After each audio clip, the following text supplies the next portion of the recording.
आणि ह्या गोशाळेला इथं दुभत्या गाई नाहीत, ह्या लोकांनी सोडून दिलेल्या आहे, कोणाला सांभाळता येत नाही, कोणाला चारा नाही, त्या सगळ्या ह्या गाई. मग ह्या गाईचं दूध मिळत नाही, मग काय मिळते? रोज आपल्याला गोमूत्र आणि शेण.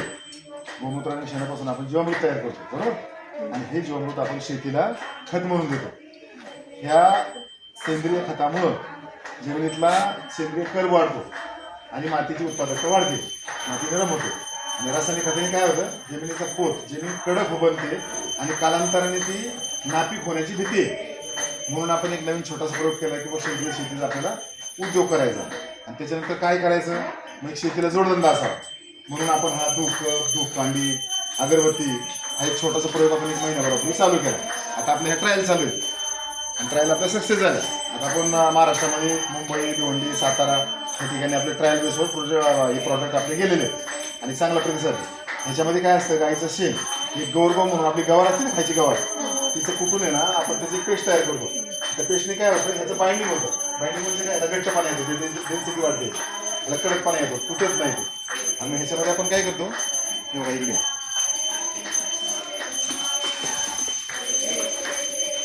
हा गुगलचा दगड आहे, एक सुगंधी आहे ना, सुगंधी पदार्थ आहे. मग याला आपण कुटतो आणि हे कुटल्यानंतर हे असं आपण ह्याच्यामध्ये भरतो. आणि आपली समाधी जी आहे ना छत्रपती संभाजी महाराजांची, त्याची जी निर्माल्य आहे, रोजची फुलं, ती फुलं आपण सुकवतो आणि ती सुकून त्याची पेस्ट तयार करून, त्याची पावडर तयार करून आपण ह्याच्यामध्ये वापरतो.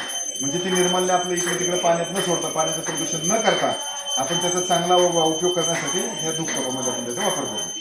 आणि त्याच्यानंतर आपण एक धूपकांडीचा एक प्रयोग केला. शेती मशीन आहे सगळं, याच्यामध्ये आपण ते मिश्रण टाकतो. पहिल्यांदा ते मिक्सर मशीनमध्ये आपण मिश्रण तयार करतो. मिश्रण हां, जसं एक फॉर्म्युला आहे, त्या फॉर्म्युल्याप्रमाणे वजन करून आपण ह्याच्यामध्ये टाकतो आणि याच्यामध्ये हे अशा पद्धतीने हे मिश्रण मिक्स होतं. ह्याच्यामध्ये लाकडाचा भुसा, गाईचं ताजं शेण घेतो आपण. म्हणजे या महाराष्ट्रामध्ये पहिलाच प्रयोग असेल की ताज्या शेणापासून आपण हा प्रॉडक्ट तयार केला. नंतर हे मिश्रण घ्यायचं, ही जी मशीन ह्याच्यामध्ये आपण मिश्रण टाकतो आणि इथून आपण धूप काढली. ह्याचं एक 4 इंचाचं प्रमाण हे ह्याच्यावर रोलरवरती येते. मग आपण इथं कलेक्ट करायच्या आणि सुकायला ह्याच्यावरती टाकायच्या. मग त्याचे आपण एक सारख्या साईज करण्यासाठी मग एक आपलं प्रमाण असतं 3 इंच 4 इंच, ते कट करायचं. उरलेलं जे वेस्ट आहे परत ह्याच्यात टाकायचं. हा झाला धूप कांडीचा. आता धूप खूप कसं बनवायचं तुम्हाला दाखवतो.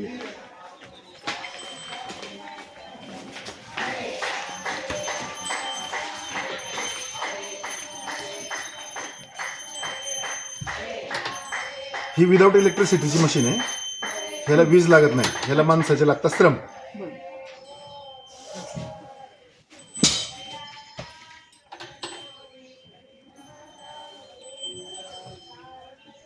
दूध न देणाऱ्या गायींचा सांभाळ करायला लोक कंटाळतात. म्हणून ह्या गायीच्या शेण आणि गोमूत्रापासून आपल्याला काहीतरी करून तिला कसं जगावता येईल आणि आपल्याला रोजगार कसा तयार होईल त्याचं एक उत्तम साधन. हे अशा पद्धतीने ह्याला प्रेस करायचं. प्रेस केल्यानंतर ह्याला वरती घ्यायचं. हा झाला कप तयार. मी याला साधारणतः 2 दिवस आपल्याला लागतात. 2 दिवसांनी चांगला ड्राय झाला की मग ह्याच्यामध्ये फिलिंग मटेरियल टाकायचं. म्हणजे आता ते तुम्हाला दाखवलं ना गुगल, ते भरायचं. 2 दिवस त्याला सुकवायचं. नंतर आपण हे असं आपलं पॅकिंग आहे. हे पॅकिंगवरती आपण काय केलंय? आद्य गोरक्षक छत्रपती शिवाजी महाराज आणि संभाजी महाराज, म्हणजे आपल्या धर्मामध्ये सुरुवातीला गोपालन करायचा संदेश समाजाला छत्रपती शिवाजी महाराजांनी आणि संभाजीराजांनी दिला.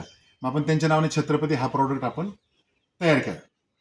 अशा पद्धतीने हा छोटासा लघु उद्योग आपला चालू आहे आणि चांगल्या प्रमाणात आपल्याला प्रतिसाद मिळतोय.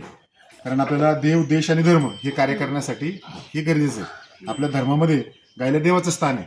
अनादी काळापासून देवांच्या सृष्टीपासून आजपर्यंत पृथ्वीवरती एकच जीव समतल आहे, तो म्हणजे गाय.